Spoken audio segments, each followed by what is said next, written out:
નમસ્કાર વિદ્યાર્થી મિત્રો, આપણે ફ્રિક્શન યાની ઘર્ષણનો અભ્યાસ કરતા હતા કે જ્યારે કોઈ એમ દળનો પદાર્થ જમીન કે કોઈ સપાટી પર પડેલ હોય ત્યારે એ પદાર્થનું વજન બળ વજન બળ mg જેટલું હોય એ નીચે તરફ લાગે અને આ સપાટી પદાર્થ ઉપર તરફ બળ લગાડે લંબ પ્રતિક્રિયા બળ n. પરંતુ આ પદાર્થ સંતુલનમાં હોય, નથી x અક્ષ પર ગતિ કરતો, નથી y અક્ષ પર ગતિ કરતો, યાની સિગ્મા fy બરાબર 0 થાય, એની y અક્ષ પર પરિણામી બળ 0 થાય. એ આપણે ભણ્યા હતા. એની n માઇનસ mg બરાબર 0 થાય, યાની n બરાબર શું થાય? mg થાય.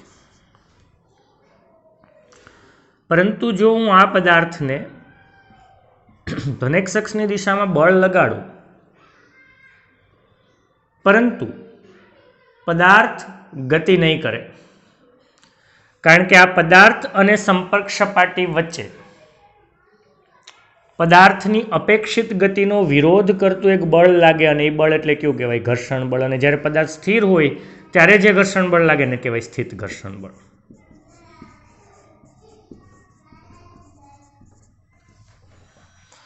ઘર્ષણ શા માટે લાગે? કારણ કે આ પદાર્થ અને સંપર્ક સપાટી વચ્ચેના ખાડા અને ઉપસેલા ભાગ એકબીજાની અંદર ભરાઈ ગયેલા હોય છે. સામાન્ય પરિસ્થિતિમાં ન દેખાય, પણ માઇક્રોસ્કોપથી જોવો તો દેખાય. એની તમે જેવું બળ લગાડો તો એની ગતિનો વિરોધ કરતું બળ લાગે. જો તમે બાહ્ય બળ વધારો તો ઘર્ષણ બળ, સ્થિત ઘર્ષણ બળ આપમેળે પોતાની રીતે વધતું જાય. યાની આ પોતાની રીતે સ્વનિયમન કરતું બળ છે, પણ વધતું એક લિમિટ સુધી વધે, એક હદ સુધી વધે, એનાથી આગળ વધી શકતું નથી.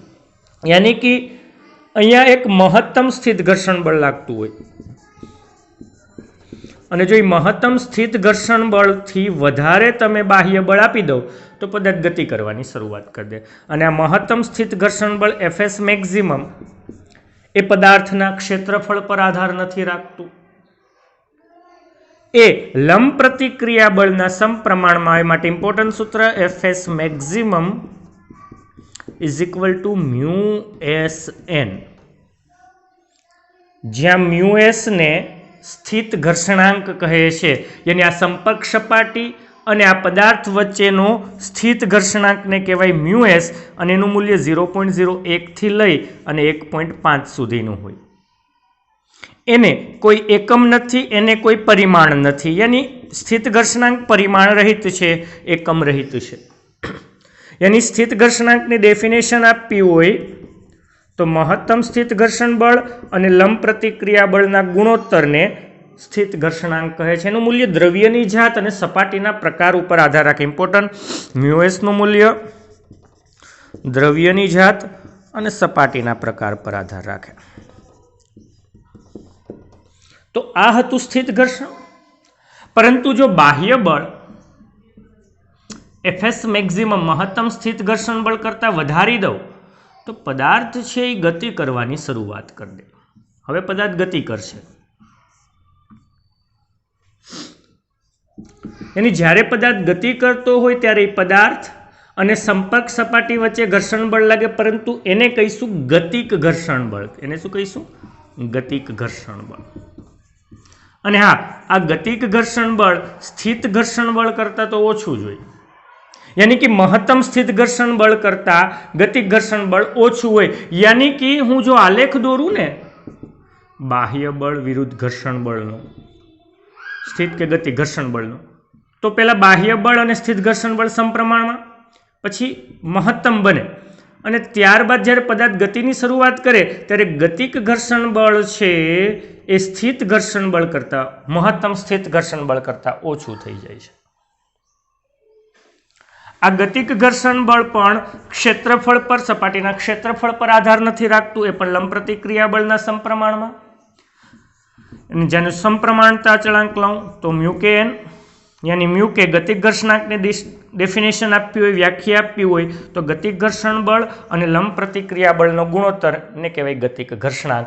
आ गतिक घर्षणांकनुं मूल्य इम्पोर्टન્ટ स्थित घर्षणांक करता ओछुं होय अने आ गतिक घर्षणांकनुं मूल्य द्रव्यनी जात अने सपाटीना प्रकार पर आधार राखे छे। त्रीजું इम्पोर्टન્ટ आ शुं हतुं स्थित घर्षण, आ शुं हतुं गतिक घर्षण अने त्रीजું अने इम्पोर्टન્ટ रोलिंग घर्षण। यानी ज्यारे कोई पदार्थ कोई सपाटी पर सरक्या विना गबड़तो होय, जोजो सरकवुं अने गबड़वुं अलग अलग।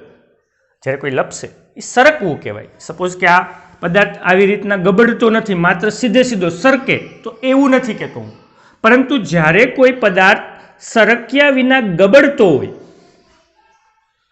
त्यारे ई पदार्थ अने संपर्क सपाटी वच्चे मात्र एक बिंदु आगळ ज संपर्क थाय। आखो पदार्थ संपर्क सपाटी अरे संपर्क नहीं करतो। इंटरेस्टिंग। यानी कि अहींया स्थित घर्षण के गतिक घर्षण नहीं लागे। ज्यारे कोई पदार्थ सरक्या विना गबड़तो होय त्यारे आखो पदार्थ सपाटी पर संपर्क में नहीं आवतो, मात्र कोई क्षणे कोई एक बिंदु संपर्क में आवे, पाछुं ई बिंदु तो आगळ वह्युं जाय, पछी पाछुं बीजुं बिंदु आवे, पछी पाछुं बीजुं बिंदु आवे। यानी अहींया स्थित घर्षण के गतिक घर्षण नहीं लागू पड़तुं। यानी आ पदार्थ ज्यारे गति करतो होय त्यारे सतत गति नहीं करवानो, ए तो आपणे खबर छे, कारण के अमुक समय पछी ए पण अटकी जाय। यानी विरुद्धमां घर्षण बळ लागे परंतु त्यां स्थित घर्षण के गतिक घर्षण बळ नहीं लागतुं, परंतु आ पदार्थ ज्यारे सरक्या विना गबड़तो होय त्यारे एनी विरुद्धनी अंदर रोलिंग घर्षण बळ लागे छे। आ रोलिंग घर्षण बळनुं मूल्य स्थित घर्षण अने गतिक घर्षण करता 100 થી 1000 गणुं ओछुं होय, खूब ज ओछुं होय छे। रोलिंग घर्षण बळनुं मूल्य गतिक अने स्थित करता खूब ज 100 થી 1000 मां भागनुं ओछुं होय छे। हाँ, आ रोलिंग घर्षण बळनुं मूल्य लंब प्रतिक्रिया बळना तो समप्रमाणमां आवे। यानी कि जो समप्रमाणता चलांक लઉં तो એને કહેવાય म्यू आर एन, જ્યાં म्यू आर ने रोलिंग घर्षणांक कहे छे। शुं कहे छे? रोलिंग घर्षणांक। यानी कि रोलिंग घर्षण बळ अने लंब प्रतिक्रिया बळना गुणोत्तरने शुं कहेवाय? रोलिंग घर्षणांक। अने आ रोलिंग घर्षणांकनुं मूल्य खूब ज ओछुं होय। रोलिंग घर्षणांकनुं मूल्य केवुं होय? खूब ज ओछुं होय छे। यानी कि ज्यारे सरक्या विना पदार्थ गबड़तो होय त्यारे रोलिंग घर्षण एटला माटे ज गोळाकार पदार्थ वर्तुळाकार पदार्थ सौथी वधारे अंतर कापे, कारण के एमां रोलिंग घर्षण ओछुं लागे एटले सौथी वधारे अंतर कापे छे। पૈડાની શોધ अहींया आटला माटे इम्पोर्टન્ટ छे कारण के एमां रोलिंग घर्षण बळ ओछुं घर्षण लागे एटले पदार्थ वधारे गति करशे, वधारे अंतर कापशे, ओछा बळमां वधारे अंतर कापशे। यानी कि कोईपण इंस्ट्रुमेंट्स कोईपण मशीनरीज होय एमां बियरिंग्सनो उपयोग एटला माटे करवामां आवे कारण के बियरिंग्स छे ए गोळ होय अने एमां घर्षणनुं प्रमाण केवुं होय छे? ओछुं होय छे। एटला माटे रोलिंग घर्षणना लीधे एनो उपयोग करवामां आवे छे। रेडी? तो आ 3 घर्षण स्थित, गतिक अने रोलिंग मोस्ट इम्पोर्टન્ટ छे, नोट डाउन करी नाखजो।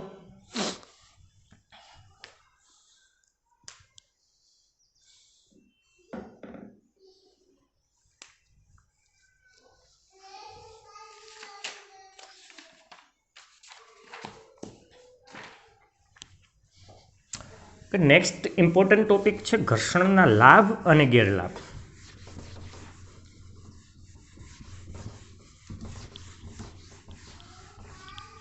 तो घर्षण अपना माटे फायदाकारक है कि नुकसानकारक?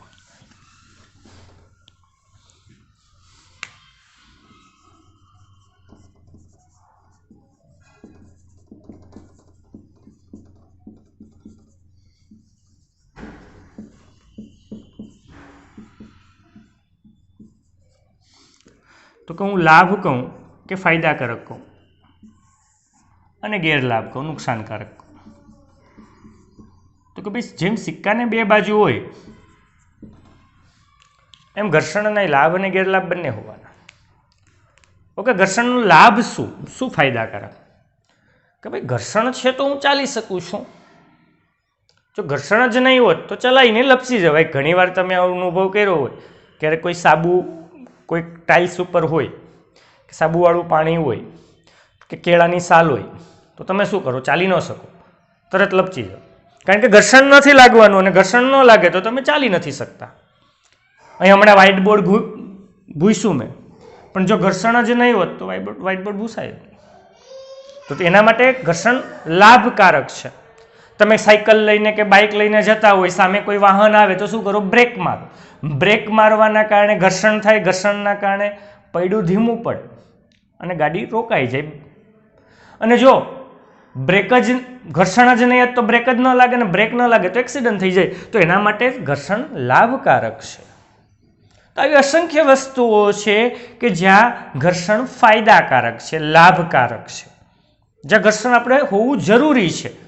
ઘર્ષણ જ ન હોય તો ઘણી બધી વસ્તુઓ જ ન થાય. અશક્ય વસ્તુઓ છે. તમે ચાલી ન શકો, દોડી ન શકો, કંઈ ન થાય.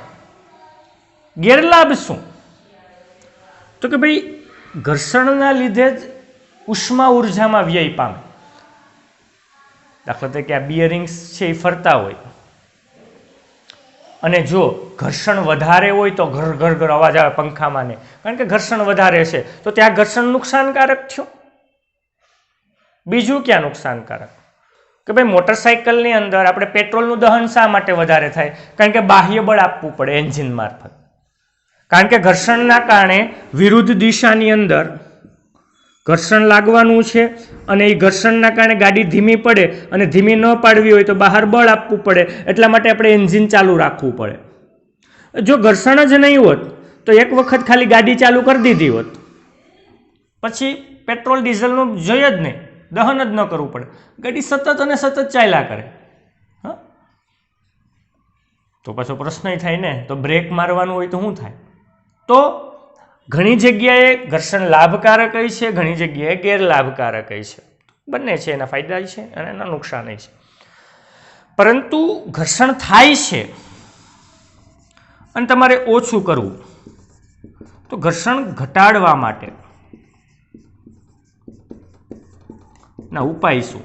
મેં હમણાં કીધું હતું કે જ્યારે બિયરિંગ્સ ફરતા હોય અને જ્યારે ઘર્ષણ વધારે થતું હોય ત્યારે ઘર અવાજ આવે, અને અવાજ માત્ર ન આવે, એમાં ઉષ્મા ઉર્જામાં વ્યય થાય, મોટર બળી જાય, ઘણી વખત નુકસાન થાય મોટું. તો એ નુકસાન ઘટાડવું હોય તો શું કરવું પડે? તો કે એમાં ઊંઝણ કરવું પડે, લુબ્રિકેન્ટ્સ નાખવું પડે. તમને ખબર હોય તો ઓઇલિંગ કરવું પડે. ઘણી વાર અવાજ આવતો હોય તો કે ઓઇલ કરો. તો એ ઊંઝણ, એ ઓઇલ છે, એ ઓઇલના કારણે ઘર્ષણ ઓછું થઈ જાય છે. પછી ઘણી વખત ટ્રેક્ટર છે, જેસીબી છે, કે મોટરસાઇકલ કે ફોર વ્હીલ છે, એની અંદર ઓઇલિંગ કરતા હોય. જ્યારે મોટા વાહનો છે, ટ્રક્સ છે, જેસીબી છે, એમાં ગ્રીસ નાખતા હોય. ગ્રીસ જોયું હશે. તો આ જે ગ્રીસ છે એ એક પ્રકારનું ઊંઝણ છે, એક લ્યુબ્રિકેન્ટ છે, જેના કારણે ઘર્ષણ શું થઈ જાય છે? ઘટી જાય છે. યાની કે ઘર્ષણ ઘણી વખત અનિચ્છનીય ઘટના છે, આપણે જોતું નથી, પણ જોઈએ પણ પ્રમાણમાં ઓછું જોઈએ. તો પછી ઘર્ષણ ઘટાડવું પડે, અને ઘર્ષણ ઘટાડવા માટે તમારે લ્યુબ્રિકેન્ટ્સનો ઉપયોગ કરવો પડે, ઊંઝણનો ઉપયોગ કરવો પડે, ઓઇલ ગ્રીસનો ઉપયોગ કરવો પડે, કે જેથી તમે ઘર્ષણને ઘટાડી શકો છો. ઓકે, તો આ આટલી વસ્તુ હતું, નોટ ડાઉન કરી નાખજો.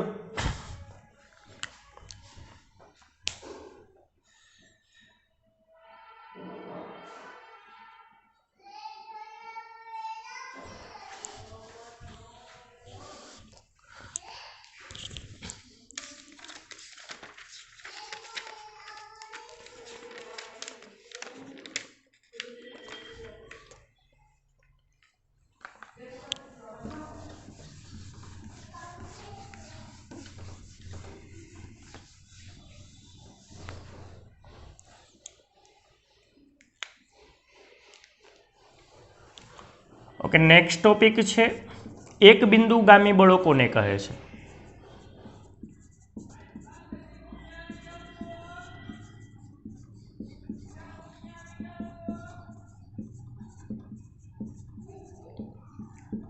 ને આ બળોની અસર હેઠળ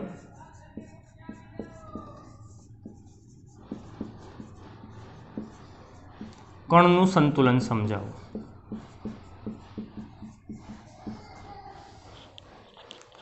यानी एक बिंदुगामी बळो एटले के जे बळोनी कार्यरेखा दाखला तरीके आ पदार्थ पर F1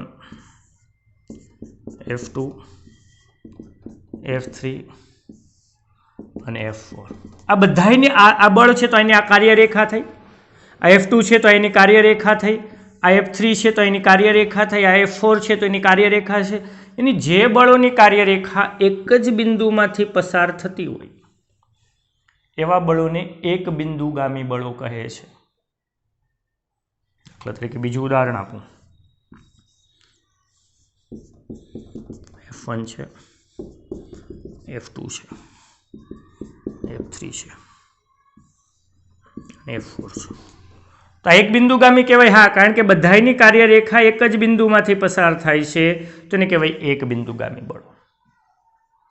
અને જો એક આ બધાય બળોની અસર હેઠળ આ કણ આ પદાર્થ જો ગતિ ન કરતું હોય કે સ્થિર હોય તો સ્થિર અને અચળ વેગથી ગતિ કરતો હોય તો અચળ વેગી ગતિ ચાલુ રાખતું હોય તો એ કણ કે પદાર્થ સંતુલનમાં છે તેમ કહેવાય. યાની પદાર્થ સંતુલનમાં ત્યારે કહેવાય કે જ્યારે એના પર લાગતું પરિણામી બાહ્ય બળ 0 થાય.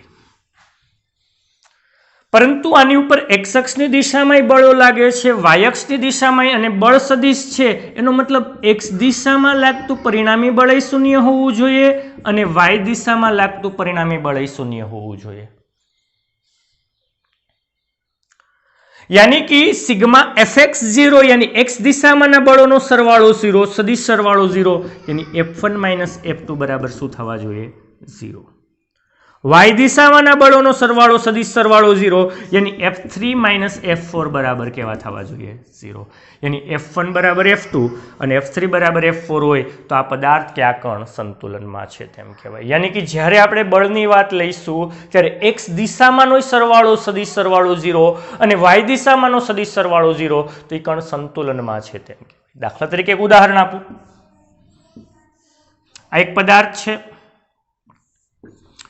એના ઉપર F1 બરાબર 20 ન્યૂટન,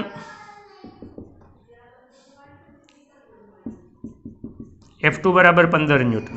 તો આ પદાર્થ સંતુલનમાં છે નહીં, કારણ કે સિગ્મા fx કરો F1 minus F2 20 minus 15 5 newton એટલે સંતુલનમાં નથી. તો એના ઉપર પરિણામી બળ x દિશામાં કેટલું? ધન x અક્ષની દિશામાં 5 ન્યૂટનનું લાગે.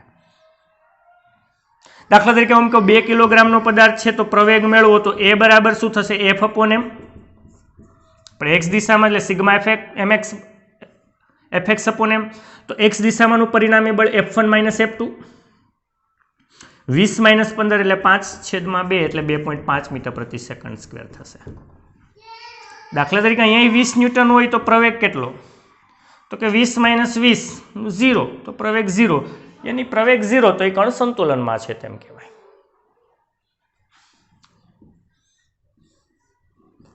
હું એમ કહું આ પદાર્થ છે 5 કિલોગ્રામનું દળ છે, ગુરુત્વ પ્રવેગ 10 ન્યૂટન લઉં તો લંબ પ્રતિક્રિયા બળ કેટલું? આ પદાર્થ સંતુલનમાં છે, સ્થિર છે, તો નીચે તરફ વજન બળ લાગે mg. y દિશામાં સંતુલનમાં એટલે સિગ્મા fy બરાબર 0 यानी n માઇનસ mg બરાબર 0 થાય. यानी n બરાબર શું થવાના છે? mg. m કેટલા? 5 કિલોગ્રામ, ગુરુત્વ પ્રવેગ કેટલો? 10, यानी कि લંબ પ્રતિક્રિયા બળ 50 ન્યૂટન થશે. यानी જ્યારે એમ કે x દિશામાં સંતુલન તો સિગ્મા fx બરાબર 0 લેવાના અને જ્યારે એમ કે y દિશામાં સંતુલન ત્યારે સિગ્મા fy બરાબર 0 લેવાના.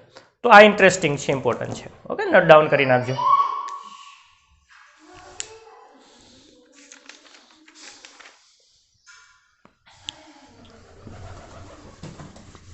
ઓકે, હવે આપણે ઇન્ટરેસ્ટિંગ વસ્તુ તમને એક જસ્ટ કહું, આનો ઉપયોગ આપણે પાછળથી કરશું જ્યારે ફ્રી બોડી ડાયાગ્રામનો અભ્યાસ કરશું. પણ આપણે એમ કહેતા કે પદાર્થ એક સમતલ સપાટી પર હોય તો વજન બળ mg નીચે લાગે, લંબ પ્રતિક્રિયા બળ એનું ઉપર લાગે. અને જો આ પદાર્થ ઉપર આ દિશામાં બળ લગાડું તો આ દિશામાં ઘર્ષણ બળ લાગે. ગતિ કરતો હોય તો ગતિ ઘર્ષણ બળ, સ્થિર હોય તો સ્થિર ઘર્ષણ. પરંતુ જ્યારે કોઈ પદાર્થને કોઈ ઢાળવાળી સપાટી પર મૂકેલ હોય, સપોઝ કે કોઈ એક પદાર્થને આ એક ઢાળ છે, થીટા ઢાળ,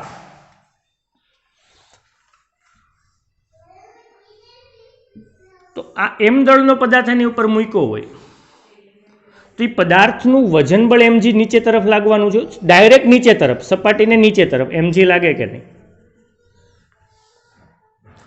યાની અહીંયા આપણે અક્ષોની પસંદગી કરીએ, x અક્ષ, આ શું લઈએ y અક્ષ.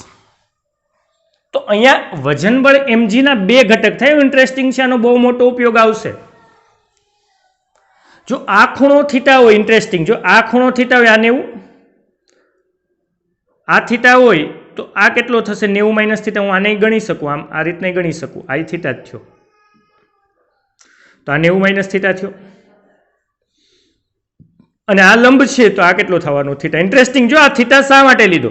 કે થીટા ઢાળવાળી સપાટી હોય તો આ થીટા હોય તો આ 90 માઇનસ થીટા, અને એ 90 માઇનસ થીટા હોય તો આને થીટા કરું તો જ 90 થાય, આખો 90 થાય, એટલે આ ખૂણો થીટા છે. તો આ વજન બળ mg ના બે ઘટક, થીટાની નજીકનો mg cos થીટા, ઇન્ટરેસ્ટિંગ, અને થીટાની દૂરનો mg sin થીટા થાય, અને ઉપર તરફ લંબ પ્રતિક્રિયા બળ. રેડી? ઇન્ટરેસ્ટિંગ. યાની જ્યારે કોઈ પદાર્થ m દળનો પદાર્થ થીટા ઢાળવાળી સપાટી પર હોય ત્યારે વજન બળ mg નીચે, પણ mg ના બે ઘટક mg cos theta, mg sin theta, લંબ પ્રતિક્રિયા બળ એનું ઉપર. આ પદાર્થ y અક્ષ ઉપર તો કોઈ ગતિ નથી કરતો ને, તો y અક્ષની દિશામાં સંતુલનમાં તો સિગ્મા fy બરાબર 0 આપણે હમણાં જ જોયું. યાની y દિશામાં બળ કેટલા? બે લાગે બળ n ઉપર, mg નીચે, એટલે n minus mg cos theta બરાબર 0. એની n બરાબર શું થવાના છે? mg cos theta. Interesting. Theta ઢાળવાળી સપાટી પર પદાર્થ મૂકવો હોય તો એનો લંબ પ્રતિક્રિયા બળ mg cos થીટા થાય. આ સપાટી ઘર્ષણ રહિત છે, કોઈ ઘર્ષણ જ નથી લાગતું. તો એનો મતલબ કે એના ઉપર નીચે તરફ બળ લાગે, ઢાળ હોય તો નીચે તરફ બળ લાગવાનું છે કયું? mg sin theta. યાની સિગ્મા fx, x દિશામાંનું બળ કેટલું? mg sin theta. આમ તો સિગ્મા fx બરાબર ma થાય, કારણ કે x દિશામાં સંતુલન નથી, નીચે આવવાનો છે, કારણ કે ઉપર ઘર્ષણ નથી ને, એટલે નીચે આવવાનો છે. તો x દિશામાં કેટલા બળ લાગે? એક જ લાગે, નીચે તરફ mg sin theta is equal to ma. mm ગયા, યાની કે તે a બરાબર g sin થીટાના પ્રવેગથી નીચે આવે. જોજો, ઇન્ટરેસ્ટિંગ. જો ઢાળવાળી સપાટી પર પદાર્થ મૂક્યો હોય તો એ નીચે તરફ ગુરુત્વાકર્ષણના કારણે, ગુરુત્વ પ્રવેગના કારણે નીચે આવે, પણ તો એનો પ્રવેગ હોય g sin થીટા. યાની કે જો હું ઢાળ વધારું તો થીટા વધે, અને જો થીટા વધે તો સાઇનનું મૂલ્ય વધે, ને સાઇનનું મૂલ્ય વધે તો પ્રવેગ વધે. તો આ અનુભવ લગભગ કર્યો હોય કે કોઈ એક પદાર્થ મૂકજો એક પેડ ઉપર, પાટિયા ઉપર, હા ત્યાં ઘર્ષણ લાગવાનું છે. ઘર્ષણ હોય તો શું થાય સ્થિતિ પણ હું તમને કહું. હવે ને ઢાળ મોટો કરતા જાઓ, વધારતા જાઓ, તો પદાર્થ છે એ નીચે આવશે, ને જો ઢાળ વધારે તો ઝડપથી નીચે આવે, કારણ કે એનો પ્રવેગ વધારે હોય. પણ આ સ્થિતિ કેવી હતી? ઘર્ષણ રહિત સપાટી હોય ત્યારે, ઘર્ષણ રહિત ઢાળની સપાટી હોય ત્યારે. પરંતુ હવે ઢાળ ઘર્ષણ વાળો છે. ઇન્ટરેસ્ટિંગ. આ ઇમ્પોર્ટન્ટ છે, આ સમજી લેશો તો નીટ અને JEE ની અંદરના MCQs તમને આવડશે.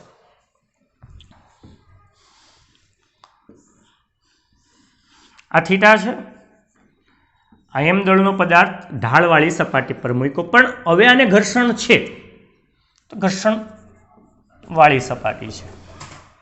ઓકે, તો અહીંયા વજન બળ mg તો નીચે જ લાગવાનું છે. પછી શું કરવાનું? તમારે x અક્ષ અને y અક્ષ દોરવાનું. જો આ ખૂણો થીટા હોય તો આ ખૂણો કેટલો થાય? થીટા. તો mg ના બે ઘટક, થીટાની નજીકનો mg cos થીટા અને થીટાની દૂરનો mg sin થીટા. અહીંયા ઉપર તરફ લંબ પ્રતિક્રિયા બળ, અને હા અહીંયા y દિશામાં તો સંતુલન, સિગ્મા fy બરાબર 0, એની n બરાબર mg cos થીટા, એ ફાઇનલ છે. ઓકે, આ એક વસ્તુ ફિક્સ છે. હવે x દિશામાં કેટલા બળ લાગે? તમે કહીશો અહીંયા એક લાગે, તો અહીંયા નહીં, અહીંયા ઘર્ષણ નહોતું, પરંતુ અહીંયા ઘર્ષણ છે, એટલે આ પદાર્થ નીચે તરફ જવાનો પ્રયત્ન કરશે, પરંતુ ઘર્ષણ બળ વિરુદ્ધ દિશામાં લાગશે. જ્યારે સ્થિર હોય ત્યારે fs, એટલે એને નીચે નહીં જવા દે. જો સામાન્ય રીતે આપણે જોતા હોય કે કોઈક પેડ ઉપર કોઈક પદાર્થ મૂકી દઉં, ચાલો હાલો બુક મૂકી દઉં પાટિયા ઉપર, તો પહેલાં તમે ઢાળ ઉપર કરતા જશો તો તરત નહીં આવે, બુક નીચે નહીં આવે તરત. કેમ નો નીચે આવી? કારણ કે એને ઉપર તરફ એ બુક, એ પદાર્થ અને સંપર્ક સપાટી વચ્ચેનું ઘર્ષણ બળ તેને ઉપર રાખવાનો પ્રયત્ન કરશે. પણ ઢાળ વધારતા જાઓ તો એક સ્થિતિ એવી આવે કે પદાર્થ નીચે સરકવાની આની ઉપર હોય, યાની પ્રવેગિત ગતિ કરશે. એક સ્થિતિ યાની સિગ્મા એફએક્સ બરાબર ત્યારે એમ થાય, પરંતુ સિગ્મા એફએક્સ ત્યારે કેટલા? તો આ તરફ mg sin થીટા નીચે આવશે આ બાજુ એટલે mg sin થીટા પ્લસ લો માઇનસ ઉપર તરફ શું થશે fs. પરંતુ જ્યારે સરકવાની અણી ઉપર હોય ત્યારે જે સ્થિત ઘર્ષણ બળ વાગે ને fs મેક્સિમમ કહેવાય ઇઝ ઇક્વલ ટુ ma થાય. ઓકે, ઇન્ટરેસ્ટિંગ, સમજાઈ ગયું? અહીંયા fs કે કંઈ હતું જ નહીં, કારણ કે ઘર્ષણ રહિત સપાટી પણ ઘર્ષણવાળી હોય ત્યારે fs લાગે, પરંતુ જ્યારે સરકવાની અણી ઉપર હોય ત્યારે fs મેક્સિમમ થાય, જેની mg sin theta minus fs maximum બરાબર ma. mg sin theta fs maximum ને μsn કહેવાય ને, આ તો આપણે ભણી ગયા, is equal to ma. યાની mg sin theta minus μsn, n એટલે mg cos થીટા થાય ને, mg cos થીટા. કેમ? તો કે ભાઈ અહીંયા જો n બરાબર શું થાય, mg cos થીટા બરાબર ma. એક m જ્યાં, યાની કે આ સ્થિતિમાં પ્રવેગ શું થાય, g sin theta minus mu s g cos theta. Important, યાની જ્યારે ઢાળવાળી પણ ઘર્ષણવાળી ઢાળવાળી સપાટી હોય ત્યારે એનો પ્રવેગ g sin theta minus mu s g cos theta. હા, એ સ્થિતિમાં તમે થીટા વધારો તો પ્રવેગ વધશે, ડેફિનેટલી વધશે, પણ આમાં જેટલો હતો એટલો નહીં હોય, કારણ કે અહીંયા ઘર્ષણ લાગશે. ઓકે, તો નોટ ડાઉન કરીને આપજો, ઇમ્પોર્ટન્ટ છે, મોસ્ટ ઇમ્પોર્ટન્ટ છે.